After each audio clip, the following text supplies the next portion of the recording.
Ladies and gentlemen, welcome to another edition of Walking with J.Beau, an almost daily walking vlog.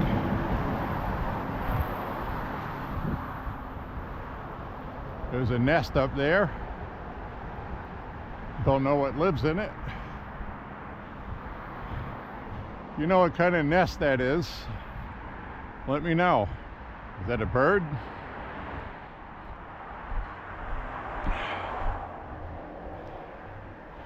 Anyway, did not walk yesterday.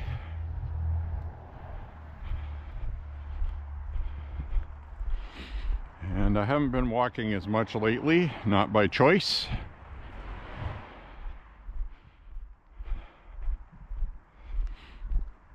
I did walk Friday though, 6 miles.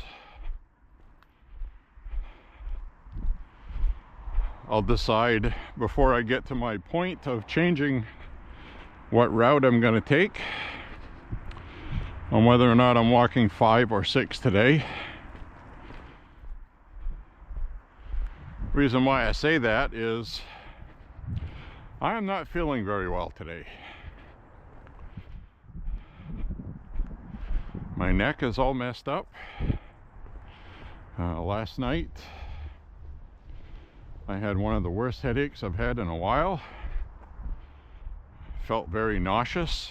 I didn't toss my cookies, fortunately, but a couple times it felt pretty close. I used to get headaches like that really bad in my 20s. Haven't been bothered by them too much past few years actually, so that was kind of a surprise last night. Even though I do frequently suffer headaches, and they are tension headaches, not migraines. Anyway, feeling much better today, but I still don't feel well. And I figured the best thing I could do is to go get my blood flowing, go for a walk.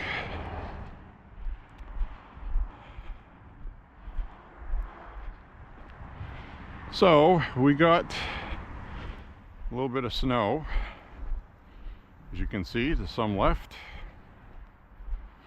It is kind of mild right now, mid-30s, 36. Sun feels nice. And today I have the camera strapped on my head, where I used to have it all the time, so there will be no selfie stream today, selfie angle. But that allows my arms to be free. I do not feel like carrying a camera today. I'm just gonna walk and talk with you, and I hope that's okay. Much easier for me to do these walks with it on my head. Plus you get to see what I'm looking at, which right now is a lot of traffic for a Sunday.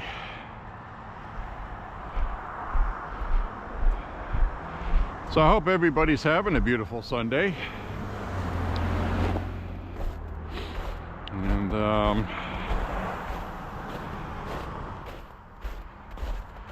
until the weather gets too bad to walk in, I'll try to walk when I can. Certainly not going to be every day now. A good example of that is we got a day this week we're going to have snowy weather.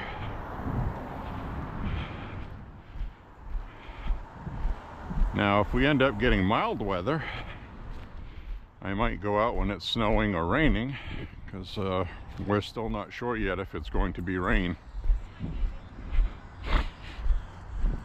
Hi.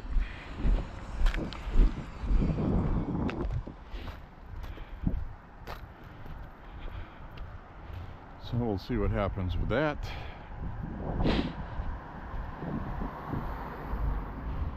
But this is kind of a cool camera view, looking at things with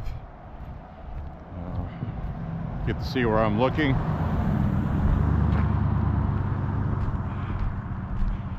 Look both ways before crossing the street.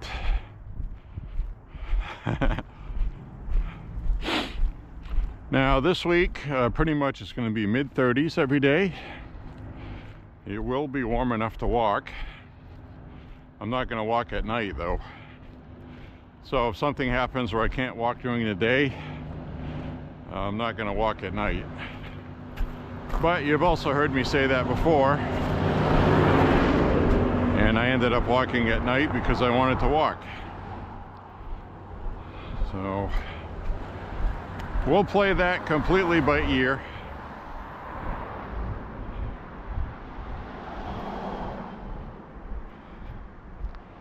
I want to welcome 3, maybe 4 new viewers. You know who you are. Hope you enjoy my banterings.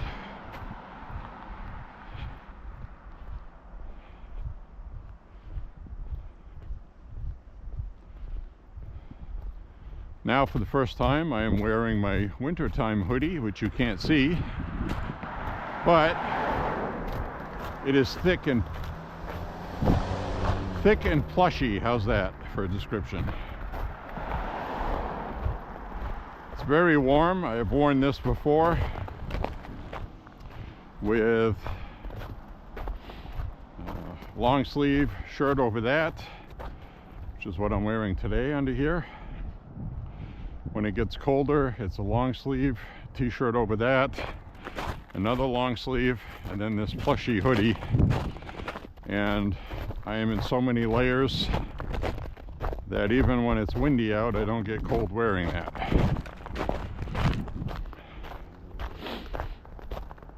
It's a nice double thick 2XL LL Bean hoodie, specifically for wearing something underneath, which is why I got it oversized.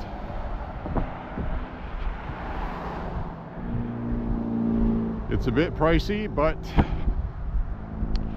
it's also reversible, and more importantly, it's friggin' warm. This is also going to be my range day hoodie.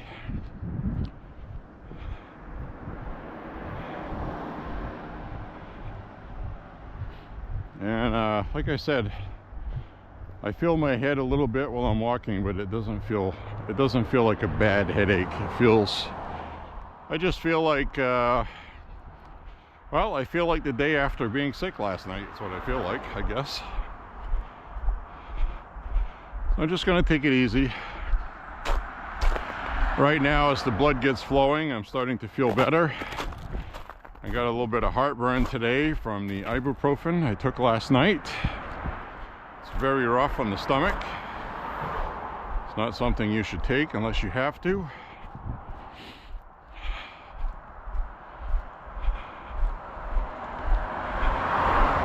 But when I do take ibuprofen, because I'm 223 pounds right now, which still feels nice to say because I used to be 270. So I'm 223. I'm 6'3", and that is a good, physically in shape man weight if you are 6'3". I am a bigger, muscular type person. I'm not a skinny 6'3". I'm an athletic 6'3". So put it in perspective, Tom Brady is 6'4", 230 pounds. I'm 6'3", 223 pounds. So there you have it. There it is.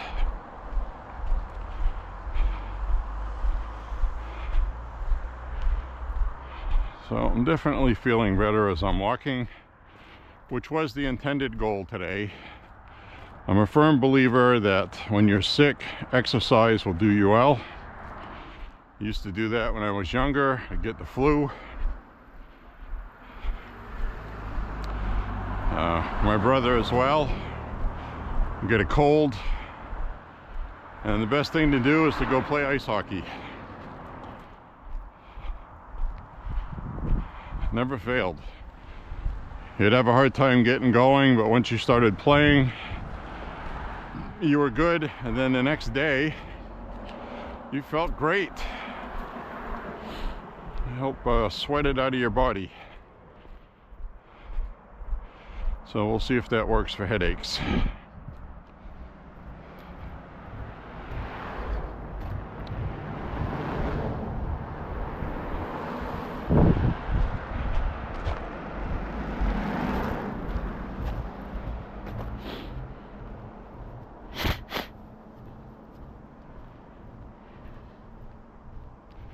It is a nice day today, for all intent and purposes, considering today is December 1st, and past years it was too cold and the weather was too awful to walk in at this time, so I'm grateful.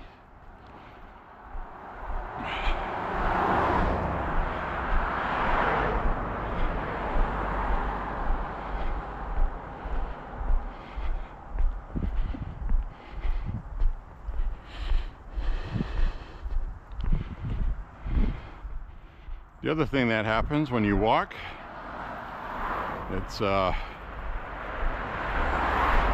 something a lot of people don't pay attention to, unless it's like today, where you had a headache on one side of your head, a tension headache, and a lot of times you'll have one nostril that the air doesn't flow freely. It's like you always have one side that's blocked, either one or the other. Then when you get your blood flowing, they both open up. It's your body's way of getting more oxygen.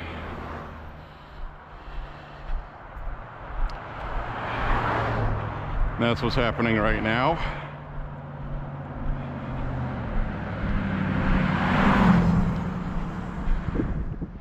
So that's good.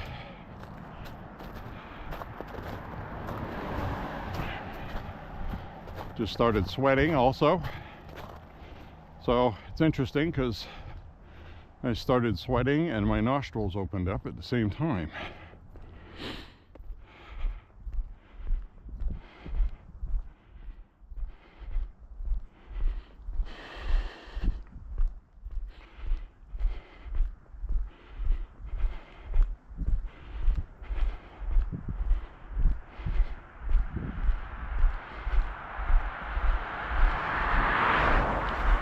So look at the apple tree.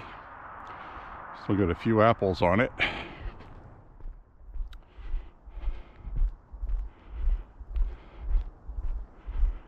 Well, it is a nice day. Also, any day above ground is a good day.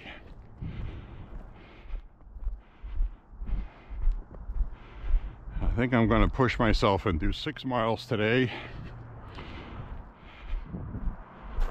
I think I'll feel better later tonight. Take a nice hot shower when I get back.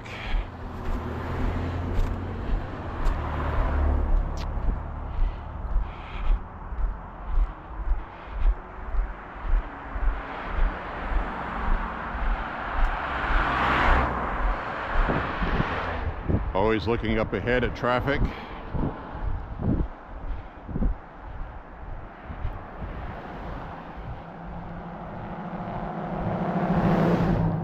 You can always tell when somebody sees you or not.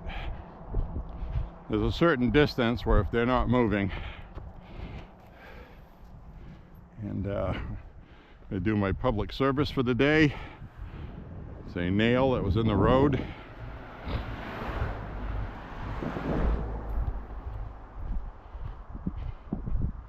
Not the kind of thing you want to find with your boot or your car.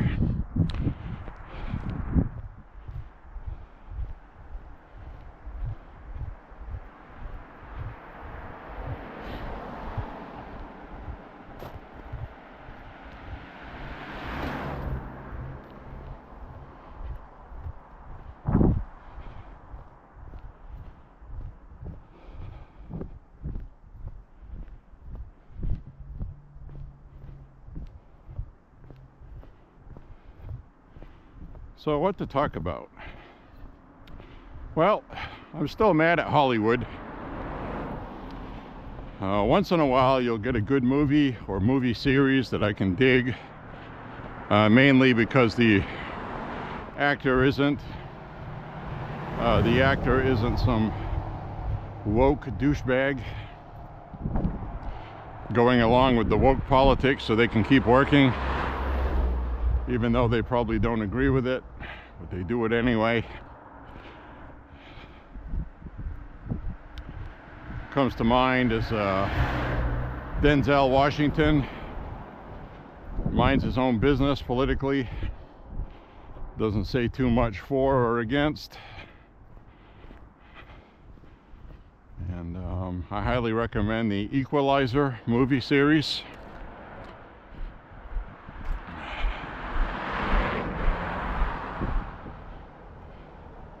They usually have an anti-woke message without being anti-woke. Typically that would be showing young black people that are gang-banging, drug dealing, part of the problem today. And often in the Equalizer films, Denzel Washington always has a positive message in those movies, trying to save young people from themselves, which is always good. And don't even know if that's anti-woke, but it is a problem today.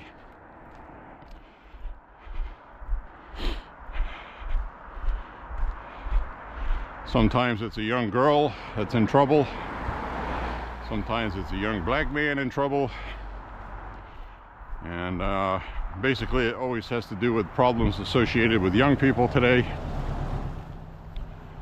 So that's always good.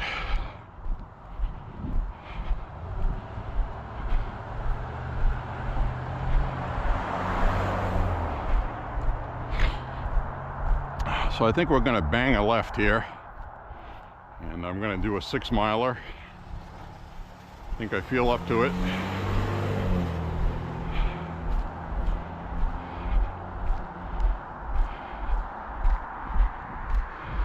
It's not a good thing, you know, when you get a really bad headache that really affects you physically. You know, it does make you want to vomit, which is not a good thing. And by the way, I have not tossed my cookies since 2011, if anybody's keeping track.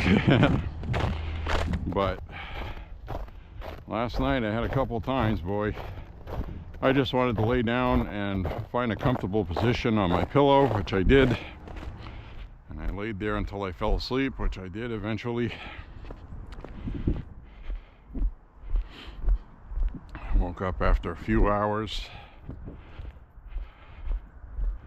I just felt like I could have had a nap because my normal schedule's all messed up now. But I was like, well, I'm gonna go for a walk. If I take a nap later, it'll be because I earned it.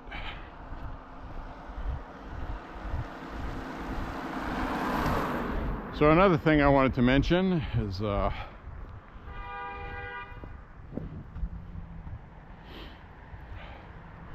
we got a couple of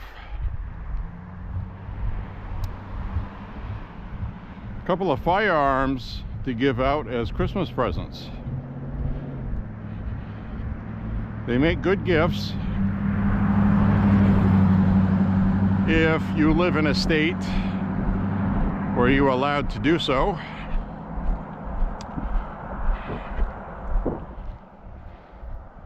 Maine did close the firearm transfer among civilians loophole, but it is still legal to gift firearms without a FBI background check to family members.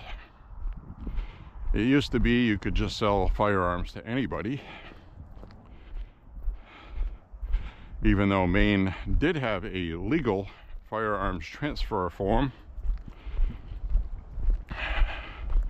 for your legal protection if you were selling to somebody that was a stranger. Most people, however, sold vintage Winchester or Marlin hunting rifles. Nothing anybody would really be too concerned about. And you'd have a form you could download, PDF from the state of Maine. You basically signed it, and more importantly, the person you sold it to was signing that they were authorized to receive a firearm and it was legal for them to own one. So that way you were covered if it turns out the person was a felon and wasn't supposed to have a firearm and they used it for a criminal purpose. You would be covered. But my philosophy is I don't even want to deal with that. So does this person here see me walking by? I don't know. Probably just saw me.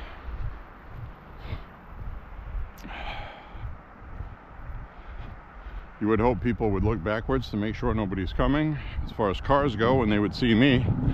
But that's one of those instances right there, which you just saw through what I was looking at, is I was watching that person right there to make sure that they saw me, because a lot of times in the winter time they don't expect somebody to be walking, because most people don't want to leave the house.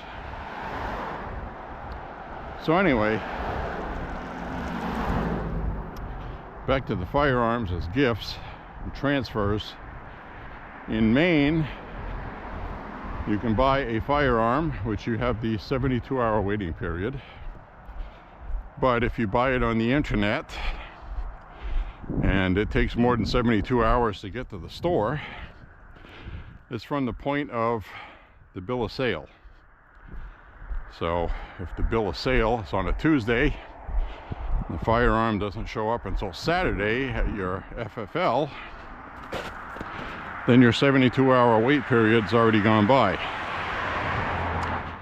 Now this is unfortunate for local businesses, because the local business, according to what I've seen, have lost 50% of their business because people don't want to wait. So to be honest with you, when you buy a firearm online, it usually costs less. You have it shipped to your local store, and if you buy it online and it takes longer than 3 days for you to get it, well, your 3-day waiting period obligation is filled also. So it's almost like buying something and there's no hassle. Locally, you go buy a firearm, shake the guy's hand, thanks a lot, I'll be back in 3 days to pick it up. Now, nobody likes to do that. I don't like to do that. And combine that with the fact that you can get better prices on the internet than locally. Well, this is the kind of thing that destroyed local groceries and local music stores. What I mean by music stores is stores that still sell instruments. All the mom and pop shops closed because they couldn't compete with the big store chain, Guitar Center. And the local grocers, most of them have closed because they can't compete with Walmart prices. So it does affect local business. And of course, Democrats, I'm sure, did not take that into account when they passed it. There is a lawsuit against it right now. We'll have to wait and see. But while the lawsuit is there, this law is in effect in Maine.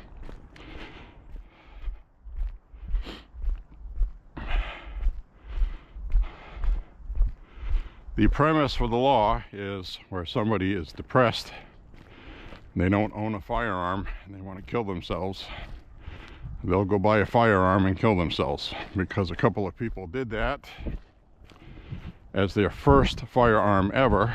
And there's the difference. As Peggy Rotundo, Maine State Senator, sponsored this bill, and it got passed into law narrowly by a Democrat majority in the Senate and the House. And it's a law that hurts businesses. It doesn't really stop people from killing themselves, because the majority of gun suicides in Maine, people already owned the firearms or have multiple firearms. So it is feel-good legislation, and somebody that was going to kill themselves is going to do it anyway, or attempt to. And there's other ways to do it besides firearm, is my point. So in my opinion, it's really not saving anybody. And it sure as hell isn't protecting the single woman that has been threatened or stalked, and she's in the process of getting a restraining order, which, you know, can't do that overnight. Your best thing you can do is go buy a firearm to protect yourself with, which now she can't do. So somebody that's never owned a firearm, doesn't have one, she needs one, she can't get one. So how long before somebody gets brutally assaulted or killed because of a stupid feel-good legislation law that stole her Second Amendment right to protect herself, which is constitutional?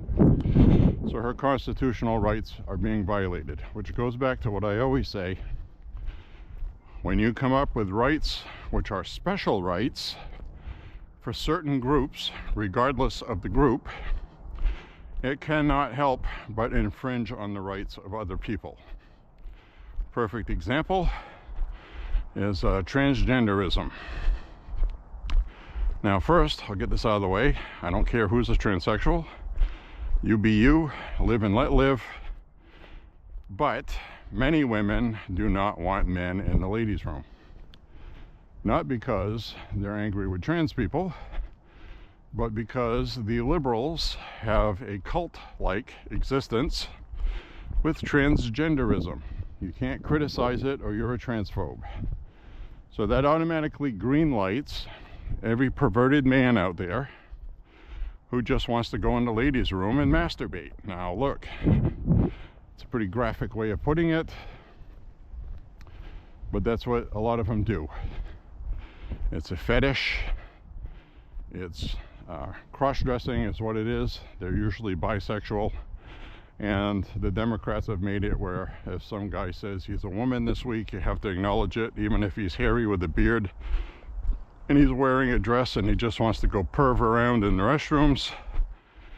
You are obliged to accept that, because if you don't, then you're the bigot, you're the problem. So meanwhile, we have to put up with female students being raped in high schools, in the restrooms, or beaten up on a school bus like happened in Maine by a male trans student with mental problems. So you make special rules for one, and it infringes on the rights of others, is my point. So hopefully that gets by the rigorous censoring algorithm on YouTube. Clearly, I want to state again, I don't care who is a transsexual.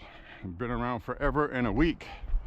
Nobody cared until these trans right activists shoved it in people's faces, made it an issue, and accommodated these weirdos.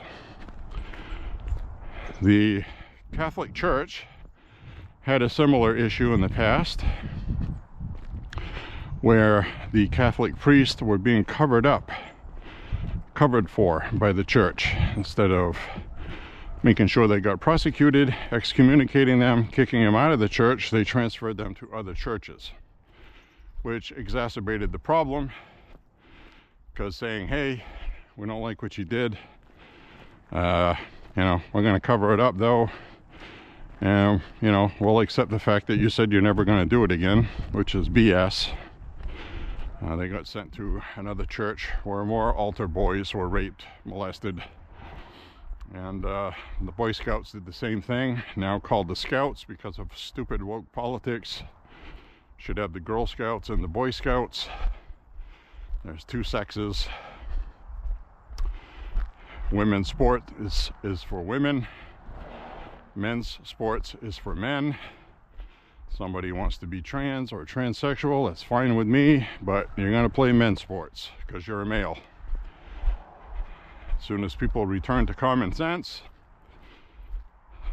I would not be upset if a transsexual played Major League Baseball as a male. I'm not going to, you know, that's the other problem too, is you're forcing other people to affirm your mental disorder. And, you know, it's not a crime to have a mental disorder. It's not a punishment by not affirming it.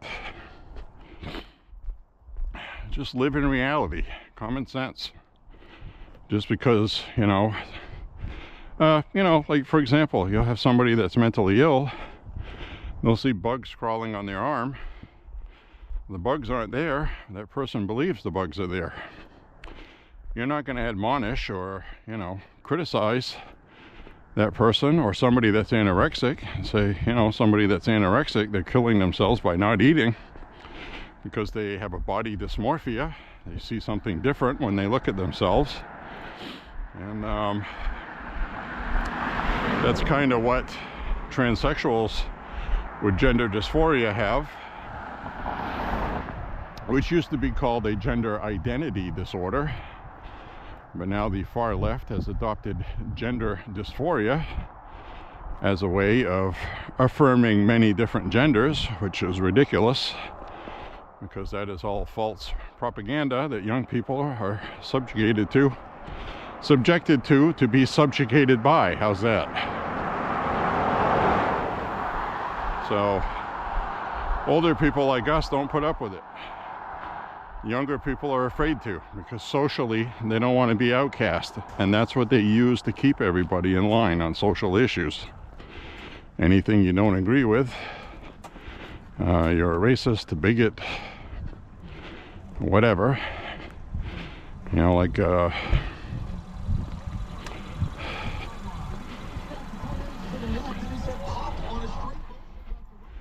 know, like with people, somebody calls you a racist because, and this started a long time ago. I remember people that said they weren't going to vote for Obama. Oh, you're not going to vote for Obama because you're a racist. You don't want a black president. No. He's a borderline socialist. Nowadays, tame by today's standards with other people that are politicians, which they are openly socialist.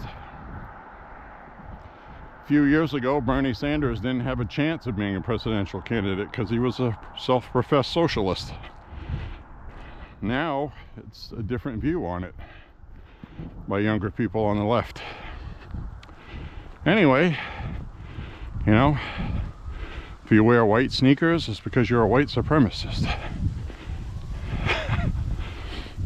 Put milk in your coffee, it's because you hate black people. It's, you know, it's gotten so stupid, it's stupid.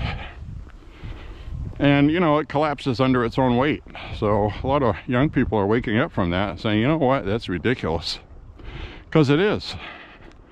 But they use that public shaming and peer pressure, which is very effective on young people. When you get older, you don't care, you know? It's true. So anyway, just my ramblings. Again, I don't care if you're a transsexual, I don't care if you're gay, I don't care what you are. Just don't force it on other people. People will be more likely to accept you if you don't do that. But because you're doing that, you get flack back, and then the left turns around and tells you that they're being transphobes. No, they're upset more than anything because you're forcing them to comply. It's common sense. Nobody in the United States likes to be told what to do or forced what to do. I don't care if you're far left, far right, in the middle. It's in our DNA to hate that. So that was doomed to failure as soon as they started doing that, and that's why Trump won the election. One of the big reasons. We have a woke military, woke corporate world, which, by the way, most of the corporate world has given up DEI because it's a failure. You can't operate a business on employing people based on skin color. That's racist on its face. Can't employ people based on their skin colors. Discrimination that they've been doing and getting away with it. So they're violating Title IX by promoting Title IX, if you can understand that. And that's a perfect example of what the left does.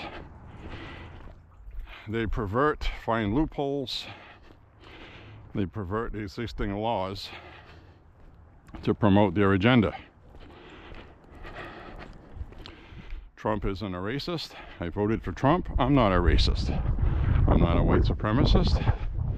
I don't hate anybody except far left extremists because they're poisoning everything. They're ruining society. Civility, too. All of the problems we have today is caused by them. All of it. You know?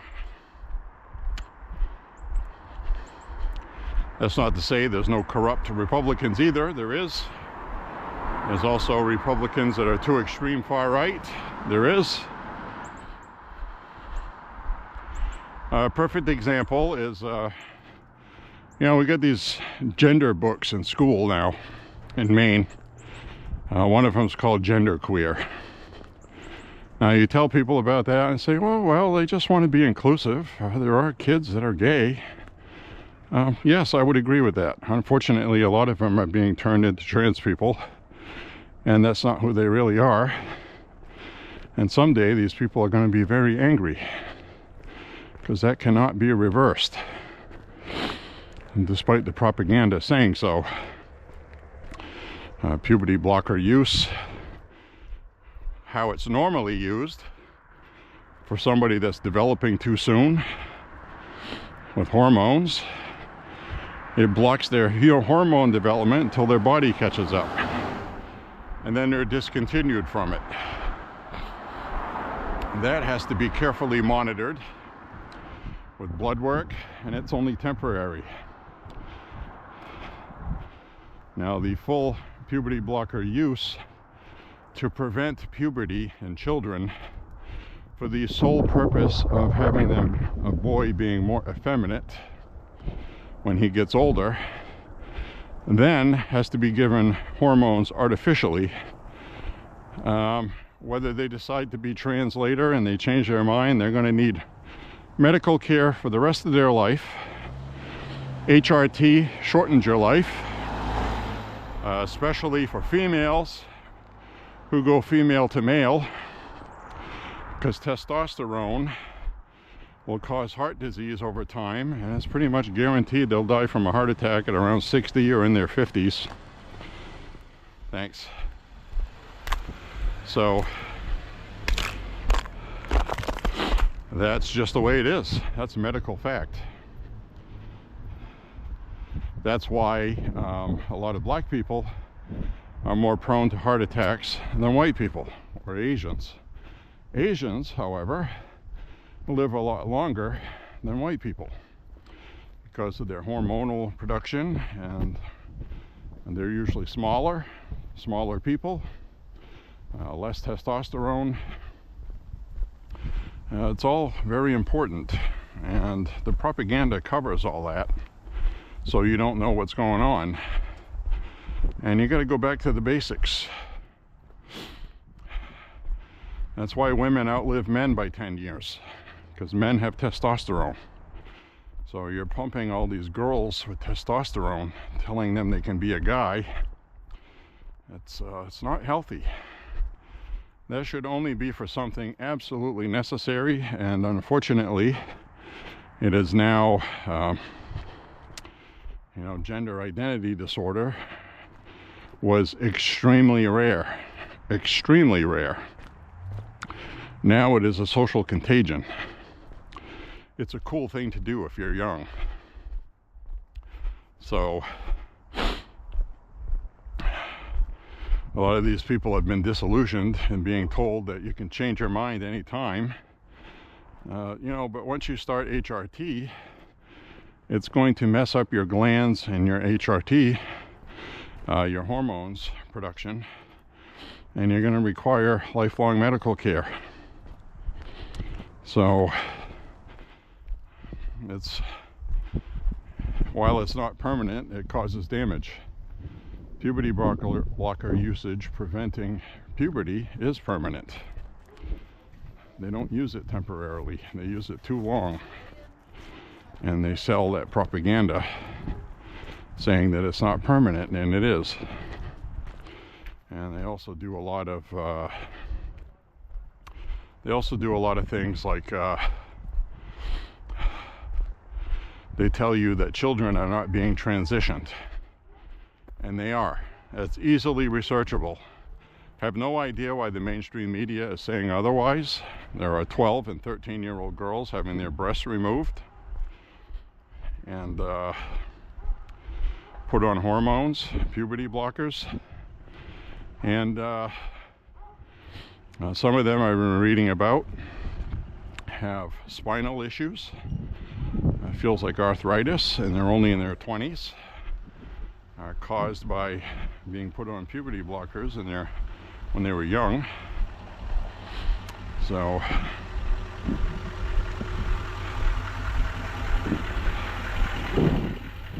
the puberty blockers were developed as a cancer treatment. On top of that, specifically prostate cancer, they were designed to effectively stop hormone production to make your life easier. And they're using a drug that was not developed for the purpose of puberty blockers in teenagers, young kids. And it's disgraceful. It has been stopped in other countries. The United States still promotes it because of Rachel Levine.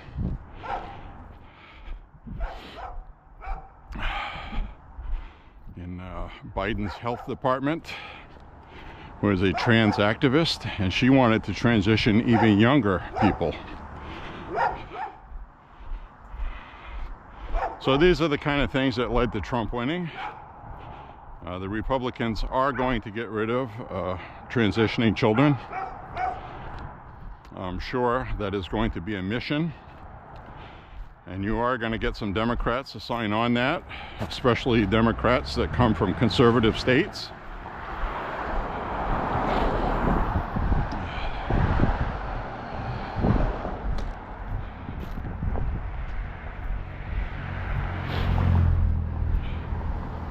So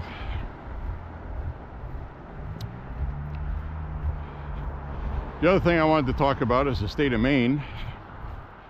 Maine is always considered a loony blue state, which it isn't. And it's nowhere near anything like Massachusetts or Connecticut. Although we do have a faction in the Democrat Party here from southwestern Maine, which are lunatics. But they can't get the kind of power that they would like to get because a lot of Maine is red, conservative. So what do we got this year? Now the election is over. The Democrats only have a 2-seat advantage in the House, and they have a 2-seat advantage in the Senate. A virtual tie, because a lot of these Democrats come from red areas. So the Maine people have spoken up and taken some of the Democrat power away. Now, unfortunately, this prevents Republicans from allowing or disallowing bills to be voted on. But a lot of the gun legislation that was presented got nowhere in the legislature because Maine is a gun state. The Democrats own guns here. It wasn't until we had a mass shooting did anybody come out of that coma, and they decided to support some gun legislation, but that was gun legislation like the 72-hour waiting period, okay? That wasn't like banning assault rifles or this or that. And in fact, they did pass a law forbidding the altering of a trigger. And what actually doomed that law, and Democrat Governor Janet Mills was smart enough to veto it, was the way the law was worded was any firearm that launched more than one projectile, multiple projectiles with one trigger pull, would be illegal. Well, since Democrats who don't know what they're talking about with firearms came up with that, nobody seemed to think that shotguns, your basic shotgun, no matter what shotgun it is, whether it's semi-automatic, single shot, whatever, would be illegal. Because in a shotgun shell, you have several pellets, which is more than one projectile. So if you make a law that says you pull the trigger, you can't have multiple projectiles, well, you just banned shotguns. So she vetoed it, because it was stupid. Also, a lot of Democrat hunters like to slick up their triggers to make an easier trigger pull, which that would have been illegal also. Maine's tourism, we have a lot of tourists from people that come here to hunt. It's a big business. So the 3-day wait period for a firearm is going to harm that as well.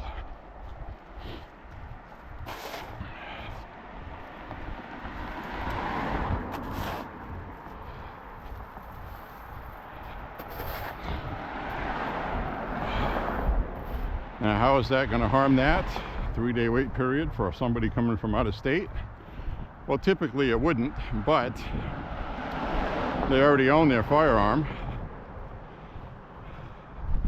But a lot of people don't like to bring their own firearm. These are people that have money. They come to Maine and then they just go buy a firearm here. And then they either leave it here or they sell it back before they leave. Or they rent one.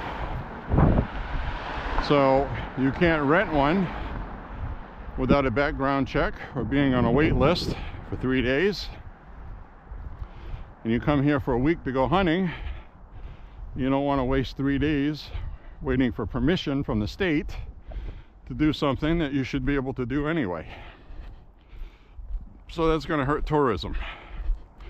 Plus, somebody comes here and they do bring their own firearm, and they have a malfunction and they can't book anywhere to get it fixed immediately, which is quite often the case because a lot of people need firearms repaired and there's usually a waiting period.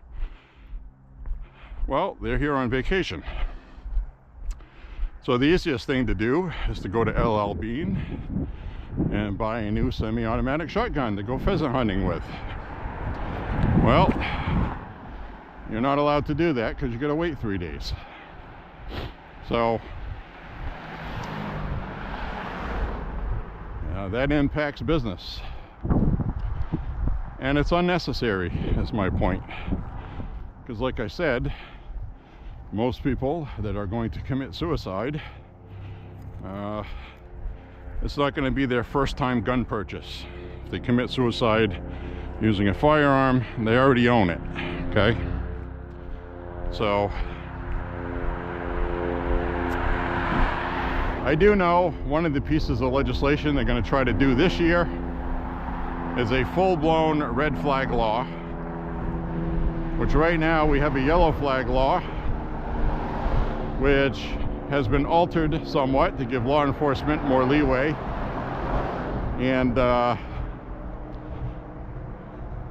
whatever laws that passed happened because of the mass shooting we had here, which was actually a half mile that way from here, actually. So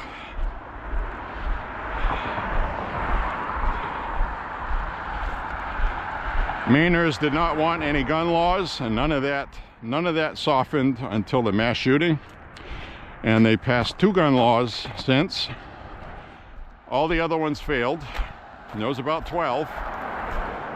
So the Democrats, being Democrats, like to exploit things. They have a Democrat House, a Democrat Senate, with a Democrat governor, and 80% of the gun laws they proposed failed to pass.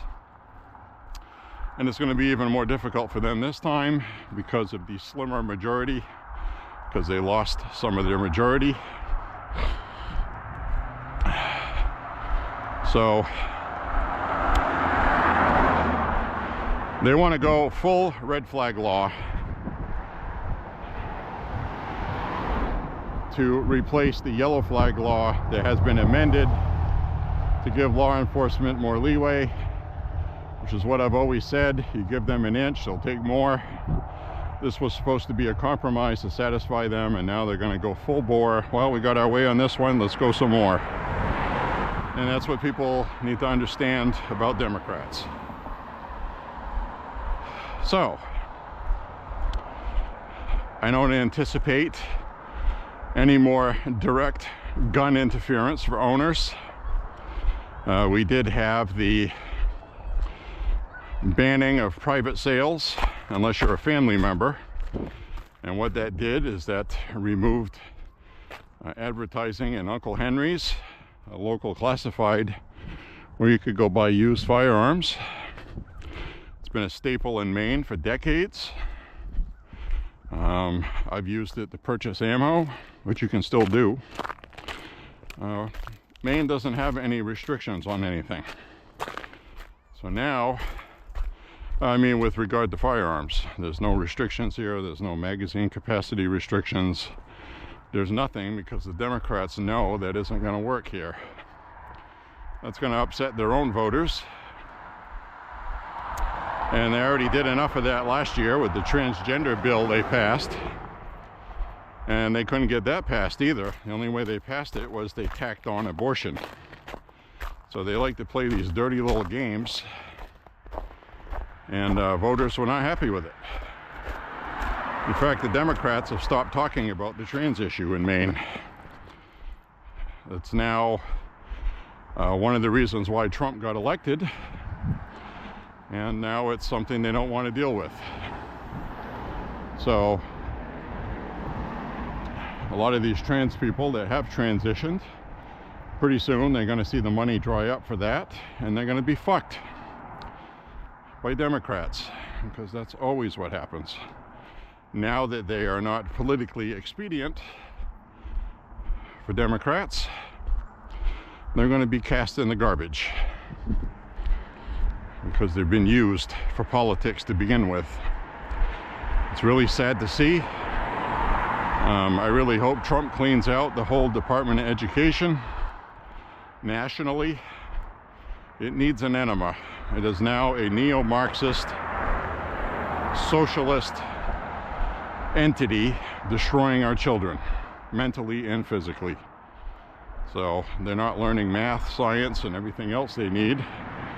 They're learning how to go home and tell mom that their gender is non-binary, and they want to have their boobs cut off, and they want to have a fake penis made by taking a strip of skin off their forearm or their leg to make a fake penis.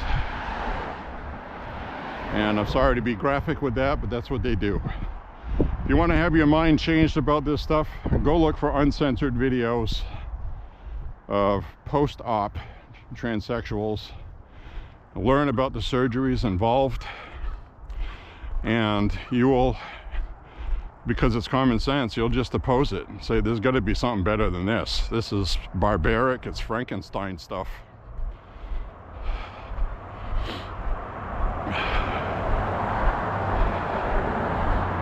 It's horrible. And you know, when you get to my age, you just say it. YouTube wants to censor me for it, then go ahead. I'd rather be censored than, you know, fall in line and cater to it in fear that I may be censored. And that's even worse. And as I've always said, think for yourself, because at the end of the day, that's who it affects the most. You can either let other people affect your life by forcing you to comply or do other things, or you can just not become a part of it.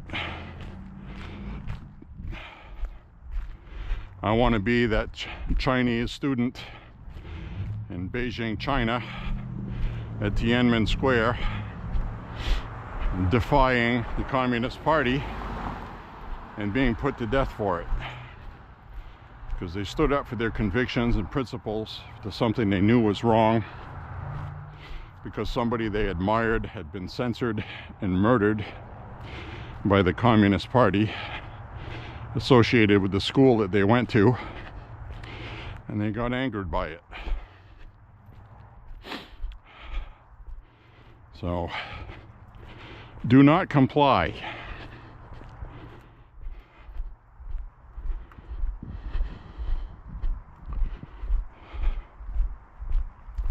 So I like having these conversations on my walks.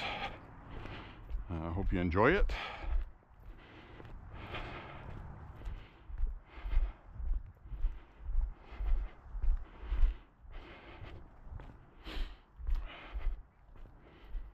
I still don't feel as good as I usually do. So we just hit 3.5 miles. Got about 2.5 left.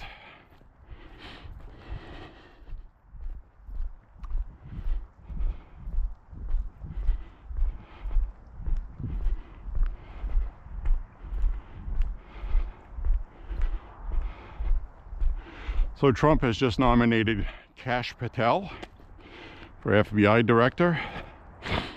He should get approved. The media is going to try to say he's too controversial, but he is actually an experienced lawyer. He's tried 60 cases. He was also an assistant in the to the Director of National Intelligence. He was also an assistant Secretary of State under Trump in the last term.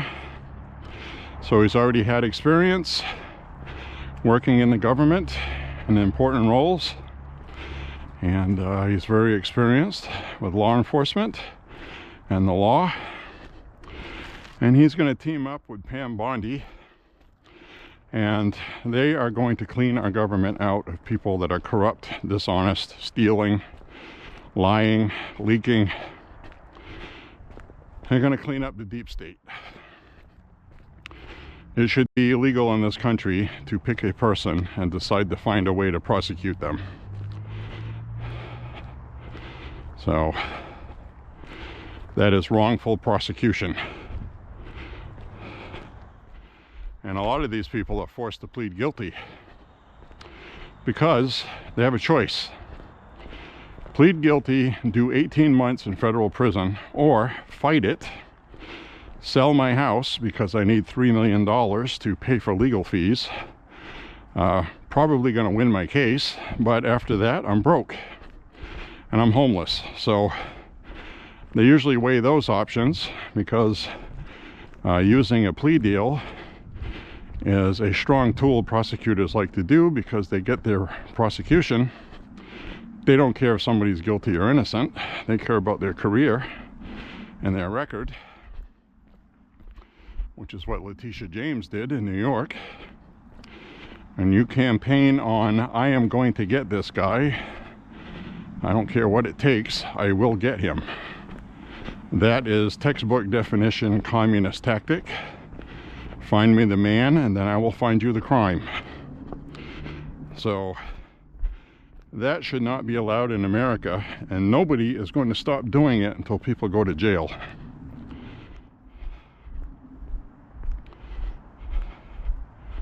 There needs to be some comeuppance for that.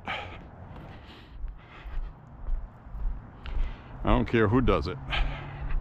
Republican, Democrat, whoever. That is not who we are. That should not be tolerated by anybody. There should be a national outrage at that, and it bothers me that there isn't.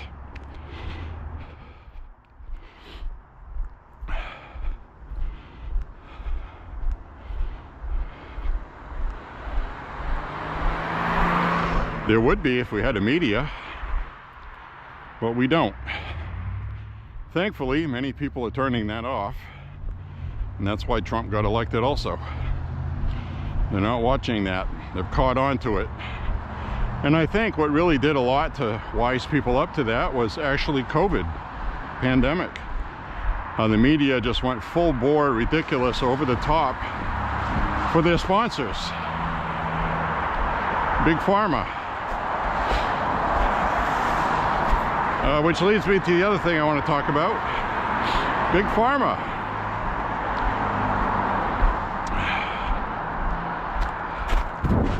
A lot of these COVID protocols they pushed were pushed by Big Pharma to make the pandemic a real thing. And granted, the pandemic was a real thing, but to a certain group of people, if you were unhealthy, everybody else that was healthy, it really didn't affect people too much. Unless you were immunocompromised. Basically, people knew if they should be careful with it or not. Instead, they used fear in the media to scare everybody into compliance. And the ones that didn't work on, they were coerced by, if you don't go along with this, you're going to get fired. Not only that, but you're going to lose your entire career that you went to school for in the medical industry.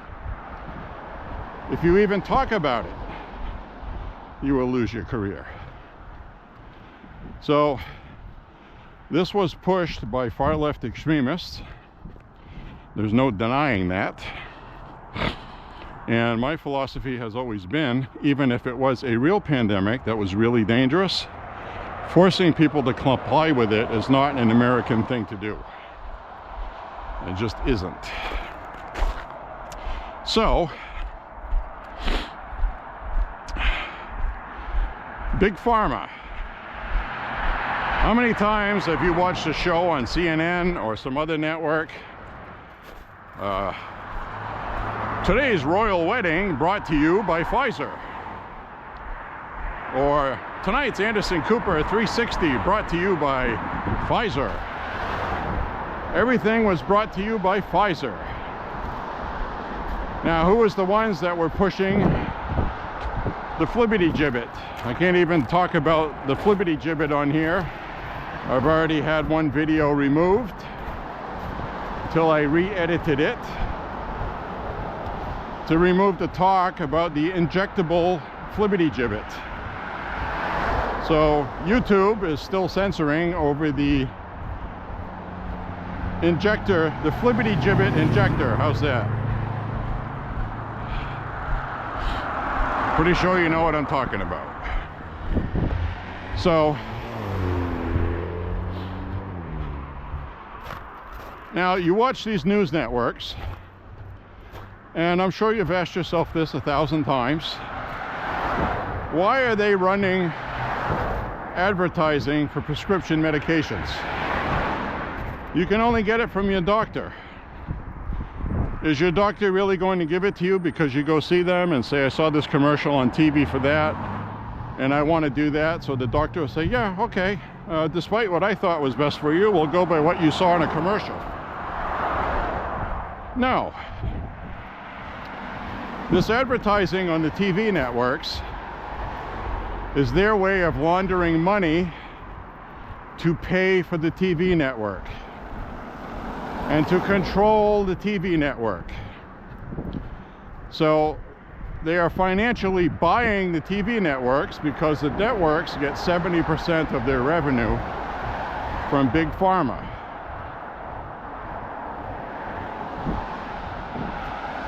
So I want you to think about it from that perspective, because look at all the problems we've had in this country caused by Big Pharma and their influence in Washington, D.C.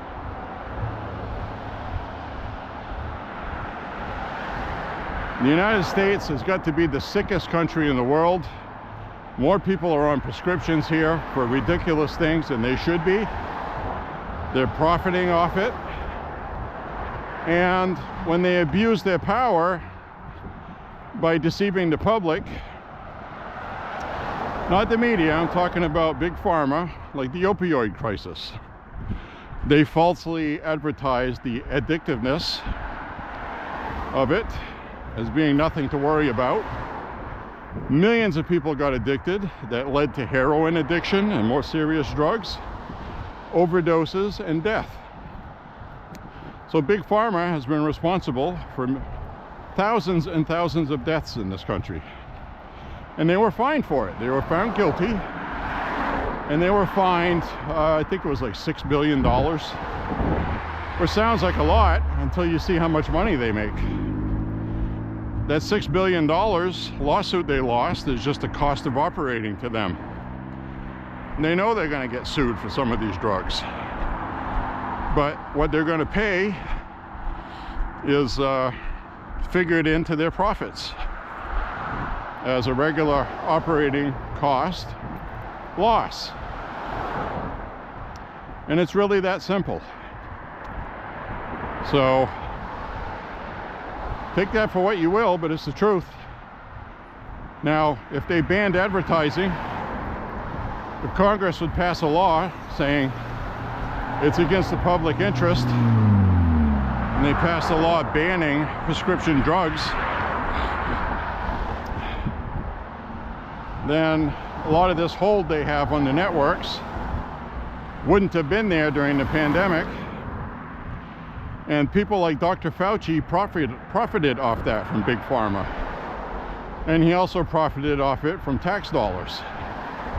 And honestly, if he's done anything illegal, I hope he goes to jail for it. If he hasn't, then he's, fine.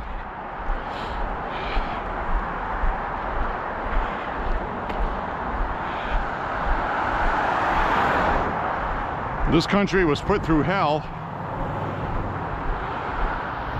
Corporations made record money during the lockdowns and the pandemic, and people did not.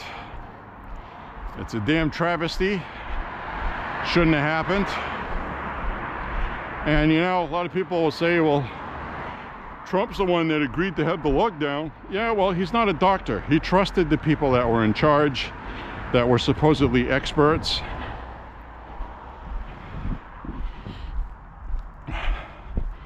And we know damn well if Trump would have said, no, we're not doing a lockdown, what the media backlash would have been. It looked like thousands of people were dying, which they did. But it turned out to be about as severe as a bad flu, which thousands of people die every year from a bad flu. From pneumonia, on top of that. I told you about that friend of ours. He's in his mid to upper 60s. He's got a bad heart, and he got double pneumonia, almost died. And it had nothing to do with the flu or COVID. It was just a bacteria infection. So when you get older, you get susceptible to stuff. And, the media turned it into this big killer virus that it wasn't. It was basically people that had been smoking 50, 60 years is what killed them.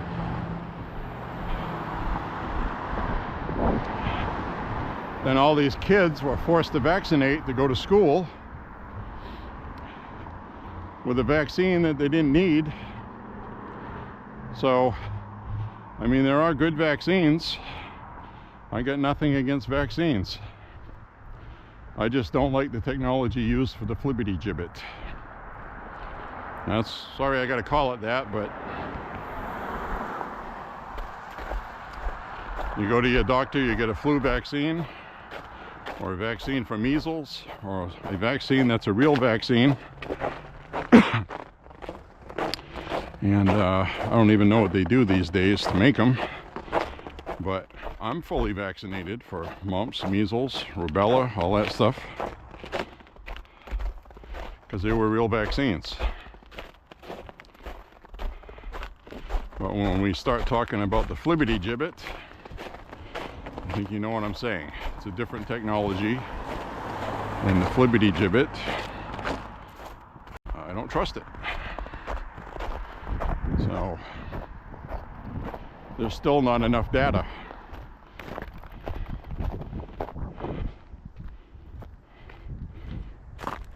And if you can't conclusively say something is safe or not using science and medical data, then you shouldn't be doing it. Just my opinion.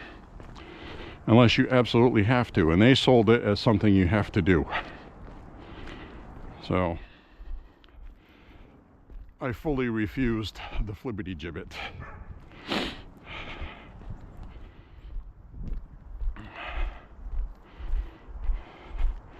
I grew up in an era where they had a flu pandemic, and the government sanctioned vaccination, and a lot of people had adverse reactions, and a couple people died. Other ones had really serious neurological problems. This was in the 70s, and the government ended up getting sued, and they banned it because it wasn't safe. So I don't like what they did this time with the flibbity gibbet. Shouldn't have done that. Mark my words, it is going to come back and rear its ugly head, and I don't even think it's going to bother everybody. It's going to be certain people for certain reasons we don't know yet. I think it's safe to assume that if you haven't had physical issues from it, you're probably not going to at this point. Or if you have had physical issues, it's not going to get worse. There is a period of time that does go away. So, just like there are some certain people who get COVID and they get long COVID. And that has to do with their immune system. And the spike protein from COVID stays in your body and causes you problems. And I also believe some people that have had the flibbity gibbet for it, that causes them problems with long COVID, where they wouldn't have had those problems. And then you have people that just their immune system is the way it is, and certain people, COVID is going to cause that problem, which also causes the myocarditis type issues, which you can get. Some people do get that from just getting COVID, but you can also get stuff like that from the flu. It's just more common with COVID because it's a little more severe than the flu. So all of this stuff's out there to read. It's really available to everybody. I'm not going to badmouth the flibbity gibbet because I'll get censored. And some people that watch my walks have gotten the flibbity gibbet and they've been open to me about it, saying that they wish they hadn't. But I can't cry over spilt milk. Can't live in the past. What's done is done, and you just go forward. So, wow, look at that sky. Isn't that pretty? Some nice clouds. Looks like mashed potatoes. Making me hungry. So right now I got a really good sweat going. I'm feeling better than when I started this walk, which is the goal I wanted. Later on tonight I will feel okay. So it's all good, man. You gotta listen to your body. Last night's headache was horrible. Oh God, that was so bad. I remember one time, actually more than once, I had a headache so bad, I actually contemplated asking somebody to knock me out. That's how bad it hurt. And all we had back then was Tylenol. You couldn't even get ibuprofen unless it was a prescription. So can't tell you what I did about that, because then I would have to admit to a crime, which I'm sure the statute of limitations has gone by, but It had to do with getting something I needed to kill the pain, and it was effective for very serious headaches. I'll just leave it at that. Now the drug is legal and it's over the counter. You can go in any store and buy it. But back then it was not, so I'll just leave it at that.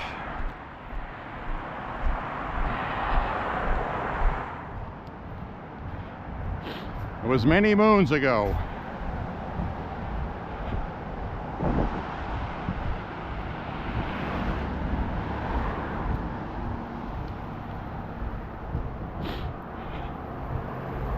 So I saw a picture yesterday that broke my heart. There's a picture of Walnut Street here in Lewiston, circa 1980. I was 12 years old in 1980, and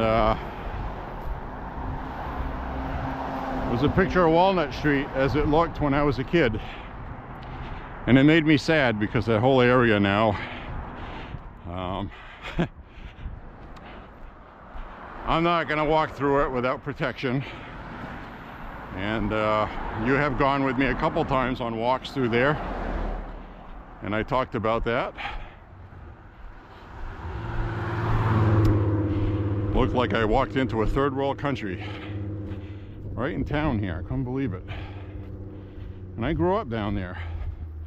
That same area where you used to leave your car unlocked, you'd leave your house unlocked while you were away at work. You know?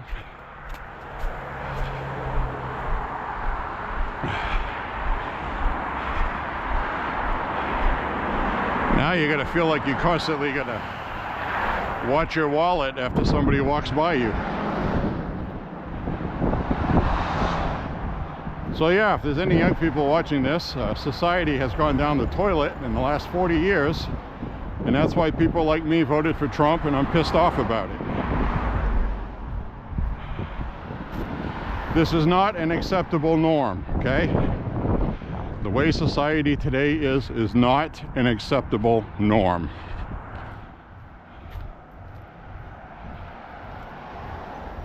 And I will refuse to accept it.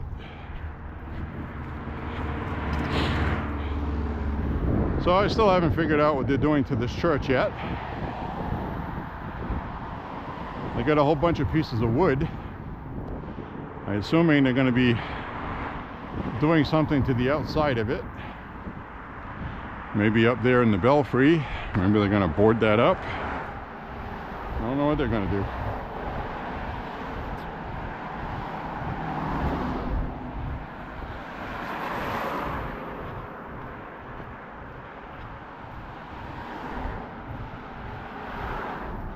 So the other thing I wanted to say is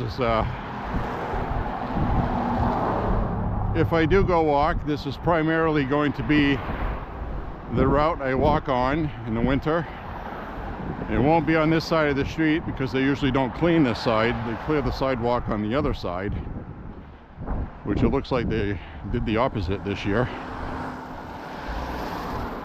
because they have to have at least one sidewalk clean so people don't walk in the road on busy traffic.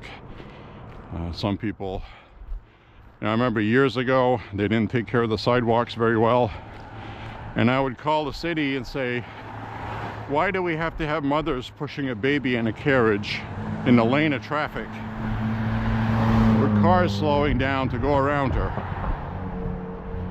Don't you think that's dangerous? And I said, how long do you think before somebody gets hit and they sue you? I don't know if it resonated because I said it, but not long after that, they started cleaning the sidewalks. So maybe it's something that we're going to do anyway. I don't know. Probably. I don't think I had much to do with it.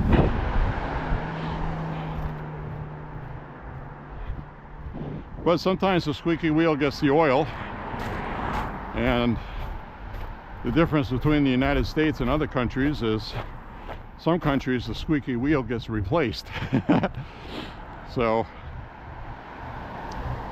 But I remember during the pandemic, and we had the Black Lives Matter protests and subsequent riots, that somebody had vandalized a statue in Kennedy Park, and I found out that a city councilwoman was out there with a bullhorn being anti-Trump, and she was being pro-rioters. And what I mean is, not pro-Black Lives Matter, she was encouraging violence. And then somebody vandalized the statue commemorating the Civil War, and it was actually the statue itself, which apparently people didn't know what it was put there for, was to commemorate Maine, namely Lewiston here, who had the people killed from Lewiston in the Civil War.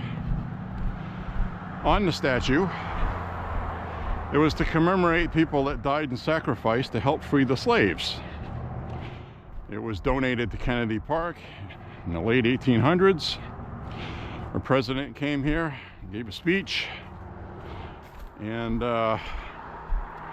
so they vandalized it, and this city councilwoman allowed it to happen. She did nothing to stop it. They did it while she was talking. And I'm sorry if that rubbed my ass the wrong way, but it did. I called the city and I said, why isn't that graffiti being removed?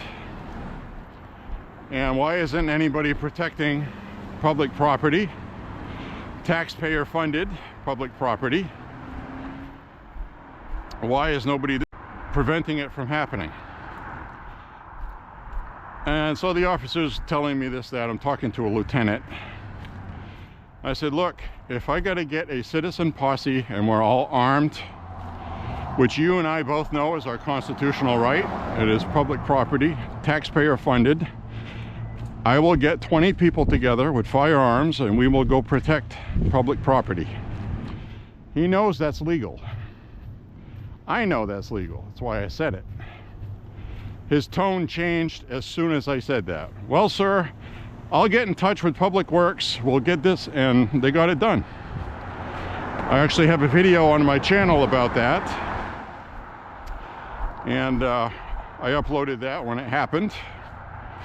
And it was amazing to me how quickly their tune changed when you let them know that you have the Constitution on your side and you would be doing nothing illegal. Because the last thing they wanted was an armed legal militia protecting public property at a time people were looking for an excuse to riot. They were worried about violence breaking out. Well, that's not my problem. My problem is these politicians are doing the wrong things and they're not protecting the public. So that was an instance where I actually got something done by not being nice about it. And a similar incident happened when the lockdown kicked on originally. I was subscribed to the city email listserv, and I got an email one day. All right, I'll have to restart the battery. I changed the battery. All right, so what I was saying is we got this email listserv one day because the governor had kicked on the emergency essential travel rules that she came up with, which basically said that you can only travel if it was essential. Thanks. So what happened with that is we get this email from the city saying that due to people calling and snitching, okay, because the governor created a snitch line to rat on their neighbors who weren't complying, the city and this email, which had the email from the police chief saying that they were going to start enforcing her essential travel orders. Well, the hair on my neck stood up I got very angry. The letter explained that they were going to issue a warning at first, and then if they had to talk to you again, well, they were going to issue a warning, and then they were going to read the essential travel instructions to you. So they said the second time they talk to you, you'd probably end up getting a summons to appear in court for violating something that is not against the law. I called up the police chief, and I got the answering machine, and I left a very long message. You let me record it, and I used a lot of expletives. I said, "Who the hell do you think you are in the United States that you could do that?" I said, "You can take these essential travel orders and you can shove them up your ass. I'm not going to comply with it. This isn't a communist country, and there's nothing you guys can do about it." I said, "If I want to go up the street to smell my favorite rose bush," I said, "I'm going to do it. I'm not going to stay home and hide in my house because you told me to." So then he called back, and it wasn't actually him, it was somebody calling on his behalf.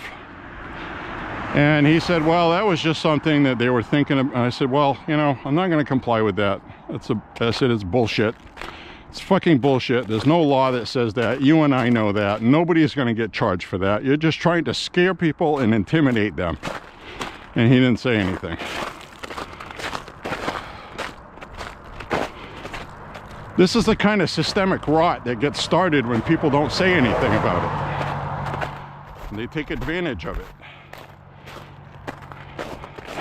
You can only be charged with a crime that's something that's a crime. They've passed a law saying that's a crime. And you can't be issued a summons or be threatened to be issued one with something that's not a crime. It pissed me off.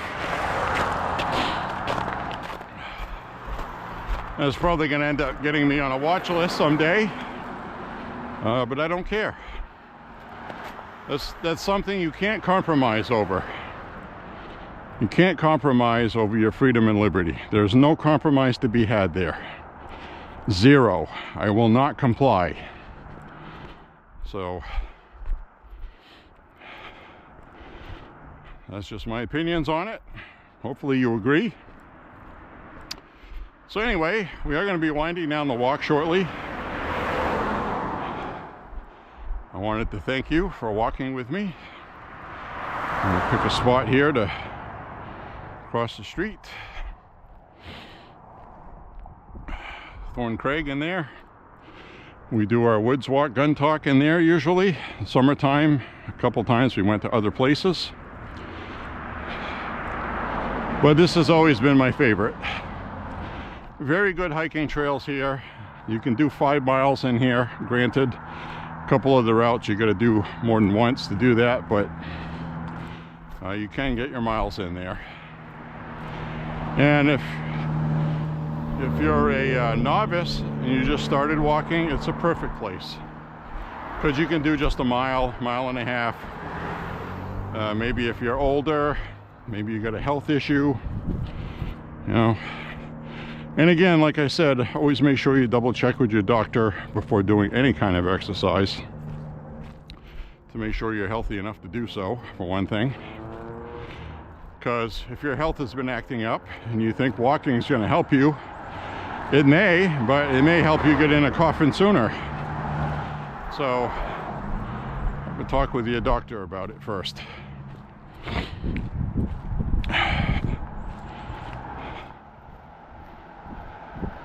Now, I don't think I said anything on this walk that I'll be censored by YouTube for, because I was talking about the flibbity gibbet. I made sure I said the flibbity gibbet.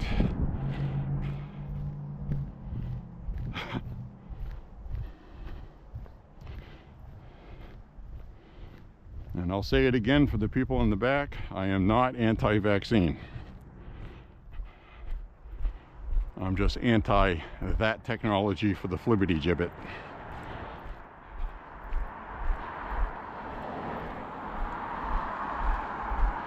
And also the basic rule should be, you should always question authority. Always. You shouldn't just blindly comply with whatever authority says without at least thinking about it.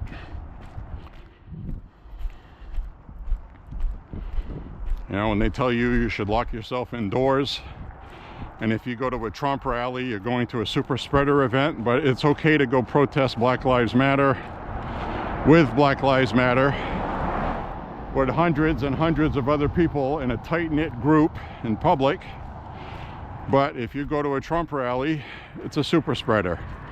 So when you have people in authority telling you ridiculous, stupid things like that, you should question it, and you should doubt everything that comes out of their mouth after that.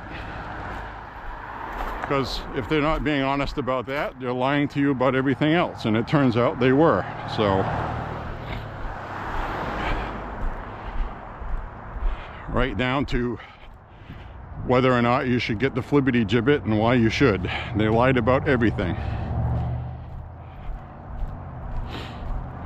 because of the aforementioned big pharma advertising on the media outlets. Everybody was making money at your expense. That's how much they really love you. So take that as words of wisdom or words of division.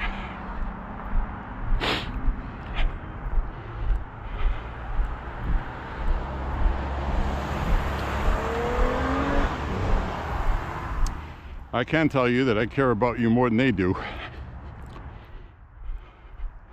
or else I would just shut up and go along with it and not say a damn thing. But that's not my DNA. I can't do that.